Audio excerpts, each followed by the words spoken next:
Please subscribe, like and share this content. It means a lot to us. Thank you in advance. To U.S. Code Chapter 12, Contested Elections. To U.S. Code Paragraph 381, Definitions. For purposes of this chapter, 1. The term election means an official general or special election to choose a representative in, or delegate or resident commissioner to, the Congress, but that term does not include a primary election, or a caucus or convention of a political party. 2. The term candidate means an individual A whose name is printed on the official ballot for election to the office of a representative in, or delegate or resident commissioner to, the Congress, or B notwithstanding his name is not printed on such ballot, who seeks election to the office of representative in, or delegate or resident commissioner to, the Congress by write-in votes, provided that he is qualified for such office and that, under the law of the state in which the congressional district is located, write-in voting for such office is permitted and he is eligible to receive write-in votes in such election. 3. The term contestant means an individual who contests the election of a member of the House of Representatives under this chapter. 4. The term contestee means a member of the House of Representatives whose election is contested under this chapter. 5. The term member of the House of Representatives means an incumbent representative in, or delegate or resident commissioner to, the Congress, or an individual who has been elected to such office but has not taken the oath of office. 6. The term clerk means the clerk of the House of Representatives. 7. The term committee means the Committee on House Oversight of the House of Representatives. 8. The term state means a state of the United States and any territory or possession of the United States. 9. The term write-in vote means a vote cast for a person whose name does not appear on the official ballot by writing in the name of such person on such ballot or by any other method prescribed by the law of the state in which the election is held. To U.S. Code Paragraph 382, Notice of Contest. A. Filing of notice. Whoever, having been a candidate for election in the last preceding election and claiming a right to such office, intends to contest the election of a member of the House of Representatives, shall, within 30 days after the result of such election shall have been declared by the officer or board of canvassers authorized by law to declare such result, file with the clerk and serve upon the contestee written notice of his intention to contest such election. B. Contents and form of notice. Such notice shall state with particularity the grounds upon which contestant contests the election and shall state that an answer thereto must be served upon contestant under Section 383 of this title within 30 days after service of such notice. Such notice shall be signed by contestant and verified by his oath or affirmation. C. Service of notice. Proof of service. Service of the notice of contest upon contestee shall be made as follows. 1. By delivering a copy to him personally. 2. By leaving a copy at his dwelling house or usual place of abode with a person of discretion not less than 16 years of age then residing therein. 3. By leaving a copy at his principal office or place of business with some person then in charge thereof. 4. By delivering a copy to an agent authorized by appointment to receive service of such notice. 5. By mailing a copy by registered or certified mail addressed to contestee at his residence or principal office or place of business. Service by mail is complete upon mailing, or 6. The verified return by the person so serving such notice, setting forth the time and manner of such service shall be proof of same, and the return post office receipt shall be proof of the service of said notice mailed by registered or certified mail as aforesaid. Proof of service shall be made to the clerk promptly and in any event within the time during which the contestee must answer the notice of contest. Failure to make proof of service does not affect the validity of the service. To U.S. Code Paragraph 383, Response of contestee. A. Answer. Any contestee upon whom a notice of contest as described in Section 382 of this title shall be served, shall, within 30 days after the service thereof, serve upon contestant a written answer to such notice, admitting or denying the averments upon which contestant relies. If contestee is without knowledge or information sufficient to form a belief as to the truth of an averment, he shall so state and this shall have the effect of a denial. Such answer shall set forth affirmatively any other defenses, in law or fact, on which contestee relies. Contestee shall sign and verify such answer by oath or affirmation.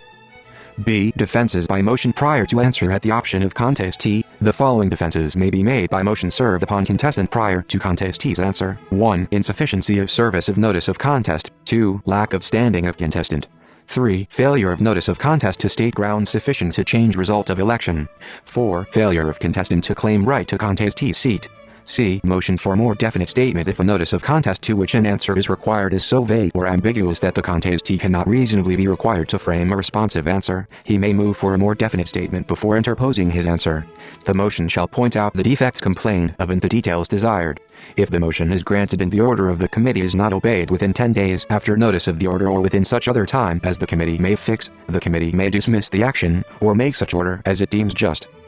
D. Time for serving answer after service of motion. Service of a motion permitted under this section alters the time for serving the answer as follows, unless a different time is fixed by order of the committee. If the committee denies the motion or postpones its disposition until the hearing on the merits, the answer shall be served within 10 days after notice of such action.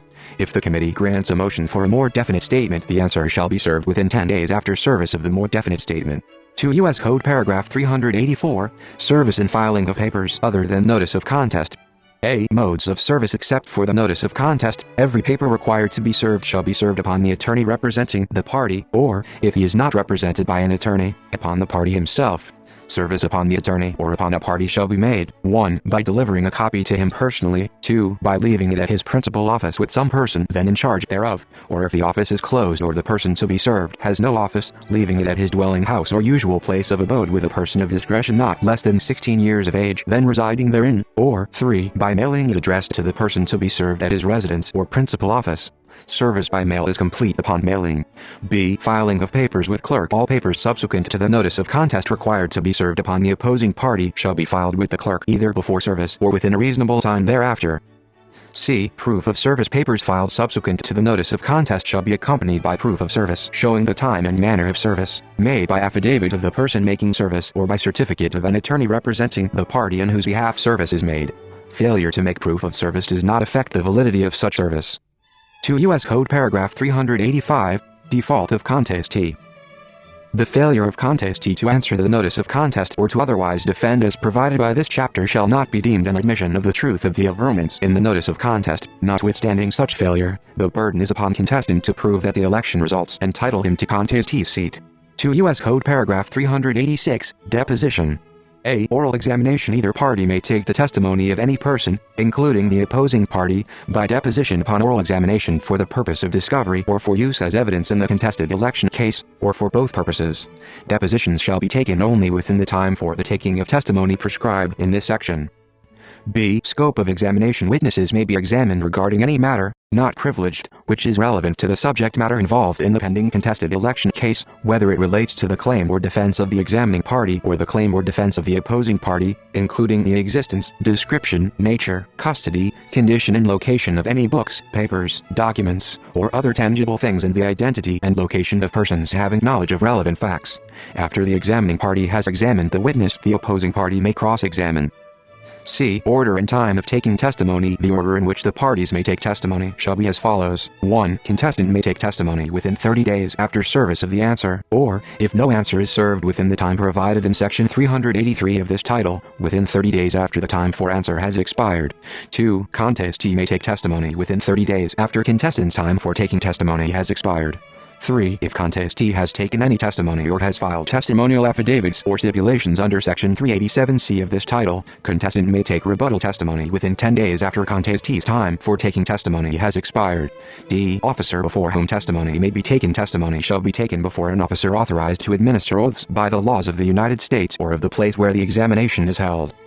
E. Subpena. Attendance of witnesses may be compelled by subpena as provided in Section 388 of this title.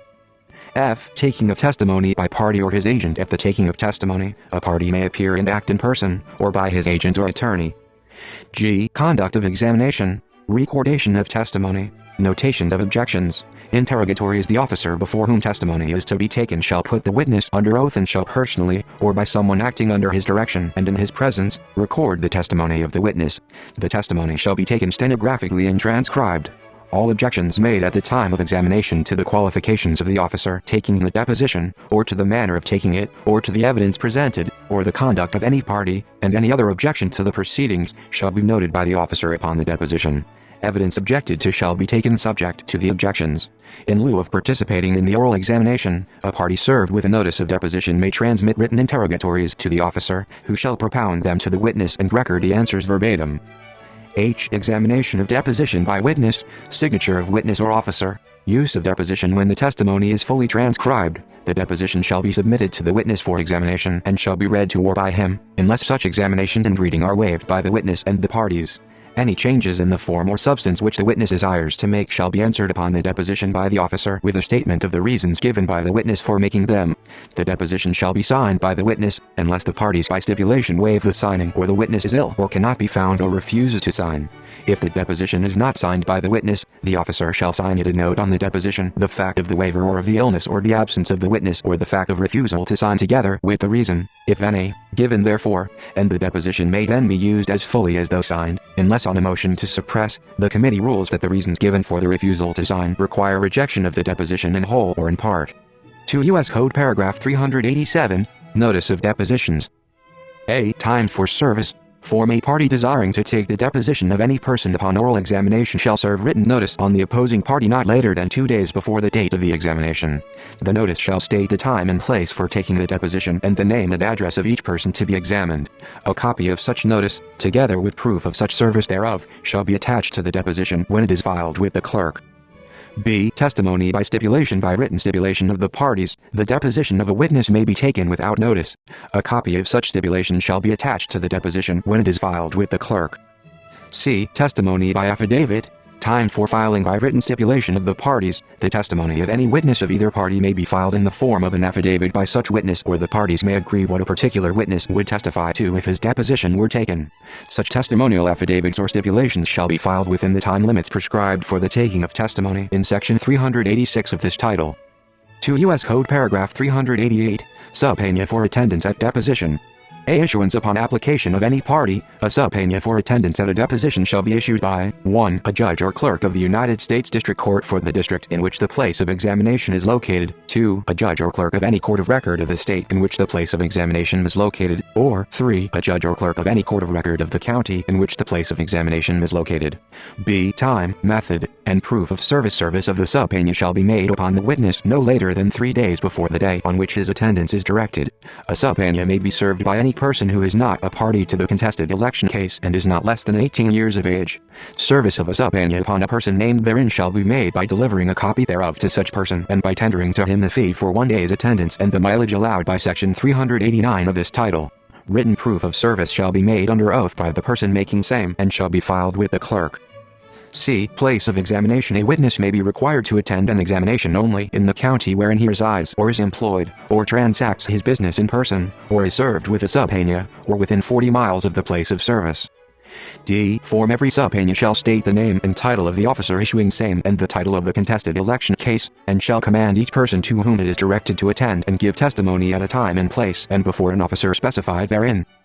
E. Production of documents. A subpoena may also command the person to whom it is directed to produce the books, papers, documents, or other tangible things designated therein, but the committee, upon motion promptly made and in any event at or before the time specified in the subpoena for compliance therewith, may 1. Quash or modify the subpoena if it is unreasonable or oppressive, or 2. Condition denial of the motion upon the advancement by the party on whose behalf the subpoena is issued of the reasonable cost of producing the books, papers, documents, or tangible things. In the case of public records or documents, copies thereof, certified by the person having official custody thereof, may be produced in lieu of the originals. 2 U.S. Code Paragraph 389, Officer and Witness Fees. Each judge, clerk of court, or other officer who issues any subpoena or takes a deposition and each person who serves any subpoena or other paper herein authorized shall be entitled to receive from the party at whose instance the service shall have been performed such fees as are allowed for similar services in the district courts of the United States. B. Witnesses whose depositions are taken shall be entitled to receive from the party at whose instance the witness appeared the same fees and travel allowance paid to witnesses subpoena to appear before the House of Representatives or its committees. 2 U.S. Code Paragraph 390, Penalty for failure to appear, testify, or produce documents. Every person who, having been subpoenaed as a witness under this chapter to give testimony or to produce documents, willfully makes default, or who, having appeared, refuses to answer any question pertinent to the contested election case, shall be deemed guilty of a misdemeanor punishable by fine of not more than $1,000 nor less than $100 or imprisonment for not less than 1 month nor more than 12 months, or both. 2 U.S. Code Paragraph 391, Certification and Filing of Depositions. A. Sealing of papers. Deposit with clerk. The officer before whom any deposition is taken shall certify thereon that the witness was duly sworn by him and that the deposition is a true record of the testimony given by the witness. He shall then securely seal the deposition, together with any papers produced by the witness and the notice of deposition or stipulation, if the deposition was taken without notice, in an envelope endorsed with the title of the contested election case and marked, Deposition of, here insert name of witness, and shall within 30 days after completion of the witness testimony, file it with the clerk. B. Notification of filing. After filing the deposition, the officer shall promptly notify the parties of its filing. C. Copy of deposition to parties or deponents upon payment of reasonable charges, therefore, not to exceed the charges allowed in the District Court of the United States for the district wherein the place of examination is located. The officer shall furnish a copy of deposition to any party or the deponent. 2 U.S. Code Paragraph 392, Record. A. Hearing on papers, depositions, and exhibits. Contested election cases shall be heard by the committee on the papers, depositions, and exhibits filed with the clerk. Such papers, depositions, and exhibits shall constitute the record of the case. B. Appendix to contestant's brief. Contestant shall print as an appendix to his brief those portions of the record which he desires the committee to consider in order to decide the case, and such other portions of the record as may be prescribed by the rules of the committee. C. Appendix to contestee's brief. Contestee shall print as an appendix to his brief those portions of the record not printed by contestant which contestee desires the committee to consider in order to decide the case. D. Contestant's brief. Service on contestee within 45 days after the time for both parties to take testimony has expired. Contestant shall serve on contestee his printed brief of the facts and authorities relied on to establish his case together with his appendix. E. Contestee's brief. Service on contestant within 30 days of service of contestant's brief and appendix. Contestee shall serve on contestant his printed brief of the facts and authorities relied on to establish his case together with his appendix. F. Reply brief of contestant within 10 days after service of contestee's brief and appendix. Contestant may serve on contestee a printed reply brief. G. Form of briefs. Number of copies served and filed. The form and length of the briefs, the form of the appendixes, and the number of copies to be served and filed shall be in accordance with such rules as the committee may prescribe. 2 U.S. Code Paragraph 393. Filing of pleadings, motions, depositions, appendixes, briefs, and other papers.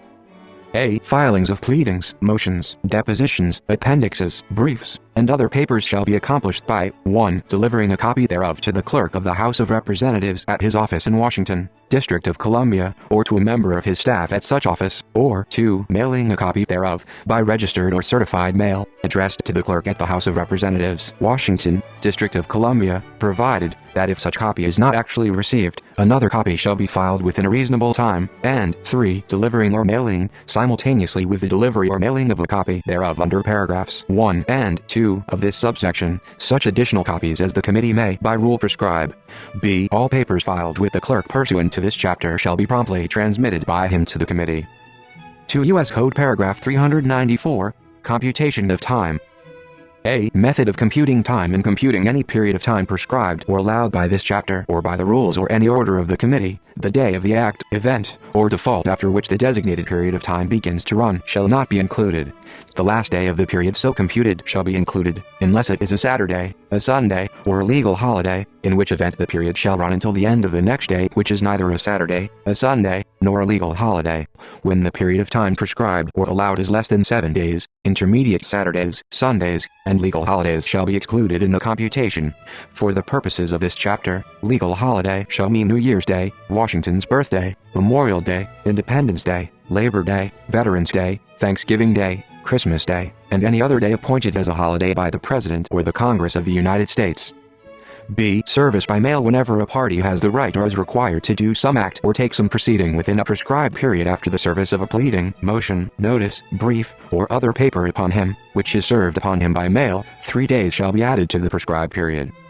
C. Enlargement of time. When by this chapter or by the rules or any order of the committee an act is required or allowed to be done at or within a specified time, the committee, for good cause shown, may at any time in its discretion 1. With or without motion or notice, order the period enlarged if request therefore is made before the expiration of the period originally prescribed or as extended by a previous order, or 2. Upon motion made after the expiration of the specified period, permit the act to be done where the failure to act was the result of excusable neglect, but it shall not extend the time for serving and filing the notice of contest under Section 382 of this title.